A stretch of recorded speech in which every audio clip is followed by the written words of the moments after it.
My name is Shashwat and welcome to educate science solution. आज की इस वीडियो में हम लोग क्लास 10th लेवल का एलिफेटिक अनसैचुरेटेड हाइड्रोकार्बन यानी एल्कीन्स पढ़ेंगे। ठीक, एल्कीन्स को जैसे आप सब जानते हैं कि एल्कीन्स में carbon carbon double covalent bond present होता है। ठीक, तो क्या होता है, carbon carbon double covalent bond present होता है।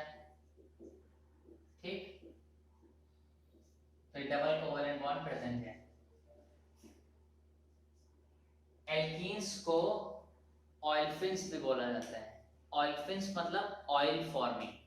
क्यों? जो लोअर मेंबर्स होते हैं एल्कीन्स के, यानी इथीन, प्रोपीन, ब्यूटीन, ये जब ट्रीट किए जाते हैं क्लोरीन और ब्रोमीन से तो ऑयली प्रोडक्ट्स फॉर्म करते हैं। ठीक है, इसीलिए इन्हें ऑयलफिन्स बोला जाता है। Also called as olefins. क्यों? ऑयलफिन्स मतलब ऑयल फॉर्मिंग।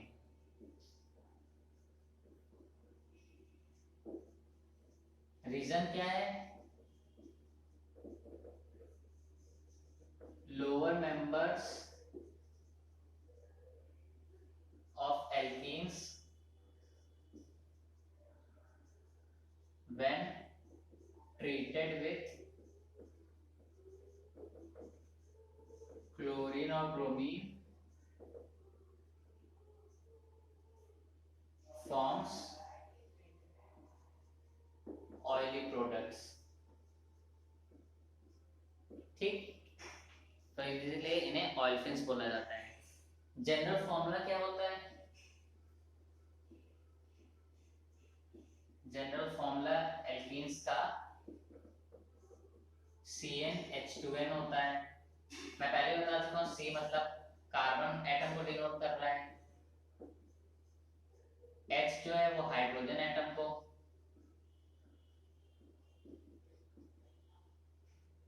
और जो N है वो number of carbon atoms.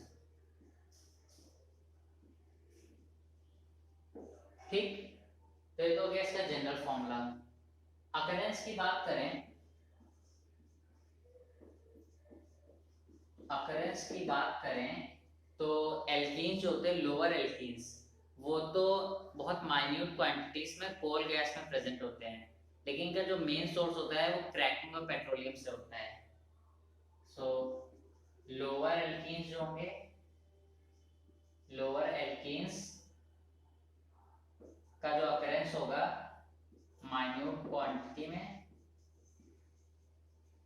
Minute quantity from coal gas, और जो मेन होता है अकरेंस जो होता है, मेन सोर्स जो होता है क्रैकिंग ऑफ पेट्रोलियम से होता है, क्रैकिंग ऑफ पेट्रोलियम।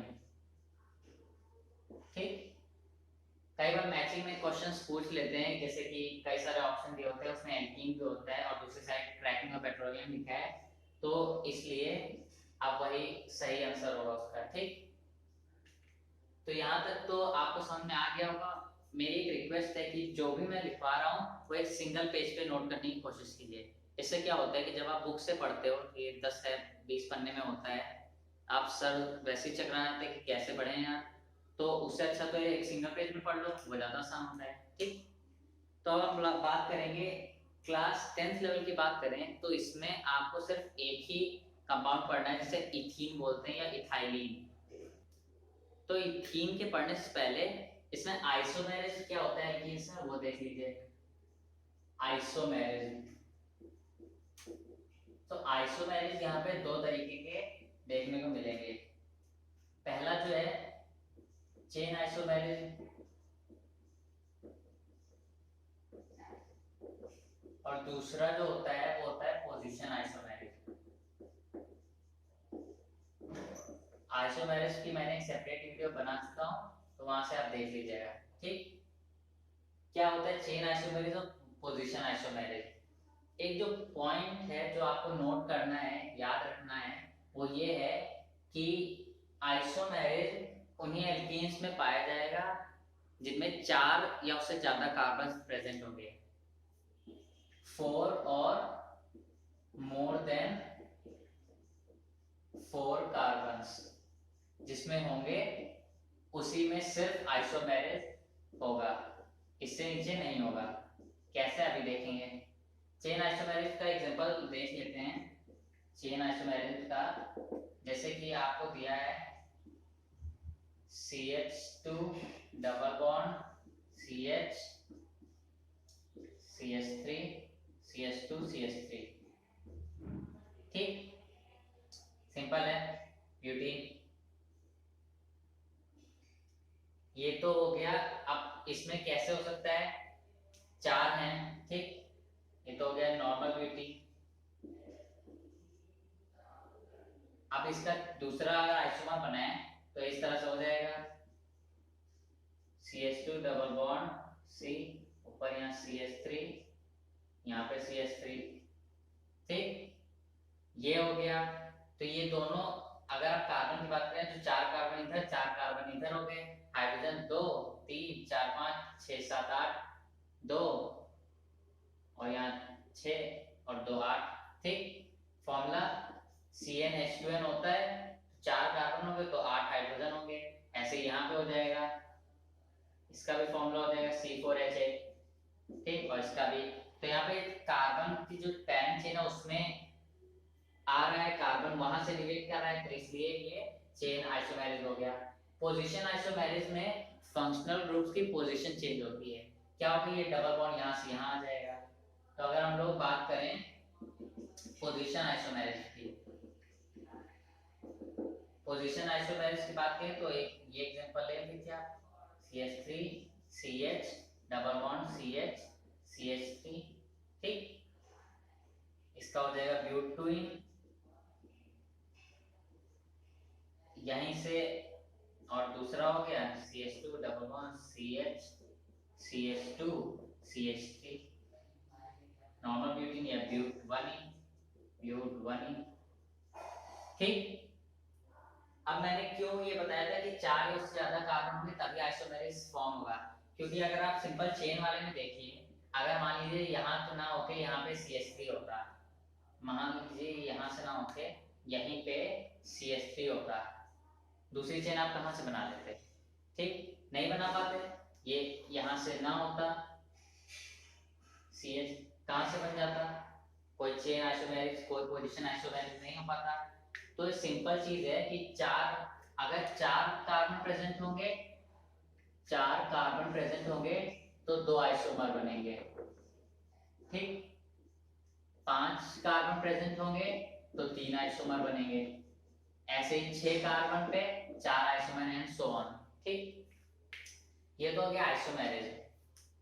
अब बात करते हैं कि जैसे मैंने बताया था कि एल्कीन्स में इथीन पढ़ेंगे। इथीन जो होता है उसका आईयूपीएसी नेम होता है, कॉमन नेम इथाइलिन होता है, ठीक। तो इथीन देखते हैं। इससे पहले जो मैंने एल्केन्स की वीडियो बनाई थी जिसका लिंक मैं डिस्क्रिप्शन में दे दूंगा, उसमें हमने 2 कंपाउंड्स पढ़े थे एल्केन्स में, मीथेन एंड इथेन, पर इसमें सिर्फ इथीन पढ़ना है क्योंकि इसमें मीथेन जैसा कुछ हो नहीं सकता। फॉर्मूले जनरल फॉर्मूले से आप समझ जाएंगे, ठीक। तो यहाँ पे हम लोग जो मेन है इथीन, इथीन जो इसका आईयूपीएसी नेम है, अगर इसका कॉमन नेम लिखें तो वो होगा इथाइलिन। अब इथाइलिन की कुछ प्रॉपर्टीज होती हैं, जैसे एक प्लांट हार्मोन है, प्लांट हार्मोन है एंड रिस्पॉन्सिबल होता है, responsible for ripening of fruits, फलों के पकने के लिए, ठीक। स्ट्रक्चर की बात करें तो एक प्लेनर मॉलिक्यूलर स्ट्रक्चर होता है, प्लेनर मॉलिक्यूल होता है। स्ट्रक्चर देख लीजिए, इस तरह से यहाँ से हाइड्रोजन जुड़ जाएंगे, यहाँ पे जो एंगल होता है वो 120 डिग्री होता है, बॉन्ड एंगल, ठीक। ये तो हो गया इसका इनर मॉलिक्यूलर स्ट्रक्चर। ठीक, जो मेन चीज है जो आपको समझनी है कि किसी भी ऑर्गेनिक कंपाउंड को पढ़ने के लिए आपको चार चीजें ध्यान रखनी होगी: preparation, physical property, chemical property and uses. ठीक, तो सबसे पहले बात करते हैं प्रिपरेशन की। प्रिपरेशन देखते हैं, बुक में बहुत ज़्यादा तरीकों से होता है, लेकिन जो मेन तरीके हैं वो मैं बता रहा हूँ। पहला जो होता है अल्कोहल से, C2H5OH आपने ले लिया, इथेनॉल, इसका आप करा दो कंसंट्रेटेड H2SO4 170 डिग्री सेल्सियस। ठीक, क्या होगा? C2H4 बनेगा plus H2O। Concentrated H2SO4 dehydrating agent होता है, डिहाइड्रेटिंग एजेंट। ठीक, इसका मतलब जहां पे भी आप रखोगे वहां से वाटर रिलीज हो जाएगा। तो अगर आप यहाँ से ध्यान से देखो, OH पे यहाँ है, एक हाइड्रोजन और यहाँ से निकल जाएगा तो H2O निकल गया, C2H4 बचा, बन गया इथीन। ठीक, इसी में अगर दूसरी कंडीशन क्या हो, C2H5OH इथेनॉल आपको दे रखा, आप Al2O3 300 डिग्री सेल्सियस पे कर लो, वही चीज बनेगी यहाँ पे भी, C2H4 प्लस H2O। ठीक, दूसरी जो रिएक्शन है वो है हेलोइल्केन, आपके पास है C2H5Cl। ठीक, क्लोरोइथेन, इसका आप KOH के साथ करो। अब इसमें जो कंडीशन मैं बताऊंगा वो बहुत ज्यादा जरूरी है। कंडीशन ये है कि KOH हॉट होना चाहिए, अल्कोहलिक होना चाहिए और कंसंट्रेटेड होना चाहिए। ठीक, तो क्या होगा, C2H4 plus KCl plus H2O निकलेगा। इसी जगह पे अगर आप C2H5Cl ले लो और उसका KOH के साथ कराओ और KOH एक्वस हो, मतलब वाटर लार्ज अमाउंट में प्रेजेंट हो, तो क्या होगा, C2H5OH प्लस KCl बन जाएगा। तो इसमें तो आपको ये बनाना नहीं है, आपको तो इथीन बनाना था। तो ये कंडीशन आपको याद होनी चाहिए, हॉट, अल्कोहलिक एंड कंसंट्रेटेड होना ही चाहिए। ठीक, तो अब बात करते हैं कि इसके फिजिकल प्रॉपर्टीज की। यहाँ पे साइड में लिख देता हूँ फिजिकल प्रॉपर्टीज।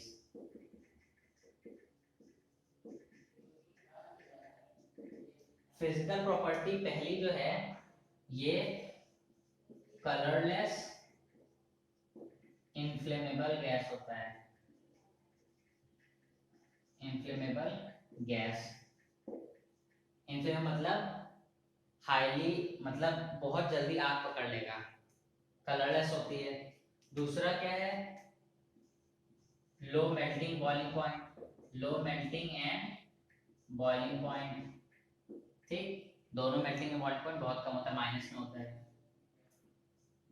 तीसरी जो है इसकी प्रॉपर्टी वो क्या है वो समझिएगा कि ये एनेस्थीसिया क्रिएट करते हैं, मतलब जब आप इसे इनहेल करोगे तो आपको चक्कर सा आएगा, तो इसकी एनेस्थेटिक प्रॉपर्टी होती है, एनेस्थेटिक इफेक्ट शो करता है ऑन इनहेलेशन।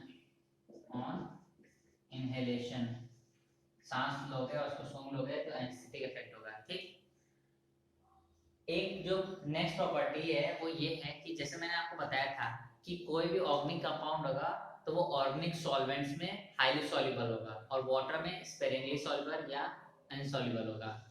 ठीक, तो ये हाईली सॉल्युबल होगा ऑर्गेनिक सॉल्वेंट्स में, तो इसका चौथा पॉइंट होगा highly soluble in organic solvent, organic solvents. ठीक, ऑर्गेनिक सॉल्वेंट जैसे कि ईथर, पेट्रोलियम। ठीक, तो ये हो गया। तो यहाँ पे तो होगी इसकी फिजिकल प्रॉपर्टी। अब हम लोग बात करते हैं इसके केमिकल प्रॉपर्टी की। ठीक, ओके, तो बात करते हैं केमिकल प्रॉपर्टीज की। केमिकल प्रॉपर्टीज,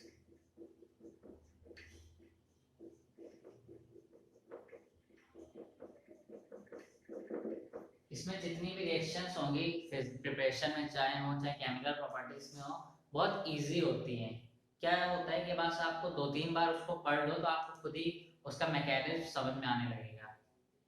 जो चीज़ है कि मैं ये बता रहा हूँ कि जितने भी ऑर्गेनिक कंपाउंड्स हैं, carboxylic acid, alcohol, alkane, alkene, alkyl, वो सब मैं एक एक वीडियो में ही कंप्लीट कर दूंगा, ठीक, जिससे आपकी प्रिपरेशन के लिए कोई भी दिक्कत क्रिएट नहीं होगी। इजीली आप उसको समझ लीजिएगा। Less than half an hour की वीडियो होती है, आराम से देखो और समझ लो। और जितना मैं बता रहा हूँ उतना ही आता है क्लास 10 लेवल पे, उससे एक शब्द भी ज़्यादा नहीं आएगा। जितने मैं पॉइंट्स बताता हूँ, जैसे कि इसमें ही अभी था, प्लांट हार्मोन की तरह होता है, responsible ripening of fruits, cracking of petroleum, ये कुछ पॉइंट्स याद रखिए और उतना ही पूछा आता है क्लास 10 लेवल पे। तो हम लोग केमिकल प्रॉपर्टीज की बात करते हैं, जिसमें पहला है जो आपका एल्कीन है, मतलब इथीन है, उसका हाइड्रोजन साथ रिएक्शन कराओ। तो मान लीजिए आपका C2H4 है, इसका आपको हाइड्रोजन साथ रिएक्ट कराना है और क्या बनाना है हमको, एल्केन। एल्केन, ठीक, कैसे करोगे? तो यहाँ दो कंडीशंस आप लगा सकते हो, प्लैटिनम एंड पैलेडियम हो, या फिर निकेल एट 200 डिग्री सेल्सियस, ठीक, 2 या 300 डिग्री सेल्सियस। क्या होगा, C2H6 बन जाएगा, इथीन से इथेन बन गया, सिंपल है, कोई दिक्कत? कोई एक कंडीशन, प्लैटिनम पैलेडियम वाली कंडीशन याद रखो, हाइड्रोजन जुड़ जाएगा इजीली, सिंपल हो गया। दूसरी जो रिएक्शन है, जब आप इथीन का क्लोरीन या ब्रोमीन के साथ रिएक्शन, क्लोरीन के साथ देख लेते हैं, क्या होगा रिएक्शन? आपका जो स्ट्रक्चर होता है इस तरह से होता है, मतलब इस तरह फॉर्म होगा, CH2 और दोनों यहाँ पे Cl हो जाएगा। क्या होता है आपका structure, CH2 double bond CH2 होता है, ठीक, एक क्लोरीन आएगा, एक बॉन्ड हटाएगा, यहाँ क्लोरीन लग जाएगा, यहाँ पे एक इलेक्ट्रॉन, दूसरा क्लोरीन आया, यहाँ पे एक बॉन्ड क्रिएट हो गया, उसने उसके पास एक इलेक्ट्रॉन होगा और दूसरा यहाँ CH2 का इलेक्ट्रॉन ले रहा है, तो यहाँ पे दोनों जुड़ के एक बॉन्ड क्रिएट हो जाएगा, तो यहाँ पे दो क्लोरीन जुड़ जाएंगे, ठीक, इजी था, कोई दिक्कत? जो मैंने बताया उससे भी समझ लो, किस तरह इलेक्ट्रॉन निकलेगा, एक पहले आएगा, वो एक बॉन्ड हटाएगा, इधर एक इलेक्ट्रॉन आ जाएगा, यहाँ बॉन्ड लग जाएगा, दूसरा क्लोरीन आएगा, वो लग जाएगा, ठीक, सिंपल हो गया। तीसरे की बात करें तो किस तरह से वाटर के साथ रिएक्शन होगा इसका, C2, यहाँ पे C2H4 होगा, C2H4 का अब वाटर के साथ कराओगे एसिडिक मीडियम में, स्ट्रेस वही डिनोट करता है कि H2SO4 ही होगा, क्या होगा, C2H5OH बनेगा, ठीक, तो दिक्कत, सिंपल अल्कोहल बन गया, हाइड्रोजन यहाँ जुड़ जाएगा, C2H5 और OH, तो वाटर कैसे टूटता है, H प्लस और OH माइनस में टूटता है, जुड़ जाएगा, अल्कोहल बन गया, ठीक। जो इसका चौथा है वो है कि C2H4 का जब आप रिएक्शन कराओ, क्या इसका आप ओजोनोलिसिस कराओ, मतलब ओजोन के साथ रिएक्शन कराओ, O3 ओजोनोलिसिस होगा, क्या बनेगा, देखिए CH2O, CH2O बन गया, ये है इथीन ओजोनॉइड, इथीन ओजोनॉइड बन जाएगा, देखिए ध्यान से किस तरह बन रहा है, स्ट्रक्चर समझ में आ रहा है, ठीक। अब अगर हम लोग बात करें फिफ्थ, तो फिफ्थ रिएक्शन जो है पॉलीमराइजेशन है, पॉलीमराइजेशन, पॉलीमराइजेशन रिएक्शन में क्या होगा, मान लो आपके एन टाइम आपके पास C2H4 है, ठीक है, एन टाइम्स, उसको आप high pressure and high temperature, high temperature and high pressure में रखो, तो यहाँ पॉलीमराइजेशन होगा, नंबर ऑफ जो इथीन होंगे वो कंबाइन हो जाएंगे, क्या बना लेगा, C2H4, या फिर इस तरह कर लो CH2 double bond CH2 n times create हो जाएगा, ये क्या होगा, इसको बोलते हैं पॉलीथीन, पॉलीथीन, ठीक। तो पॉलीथीन वाला हो गया। सारी रिएक्शन समझ में आ रही है, कोई दिक्कत?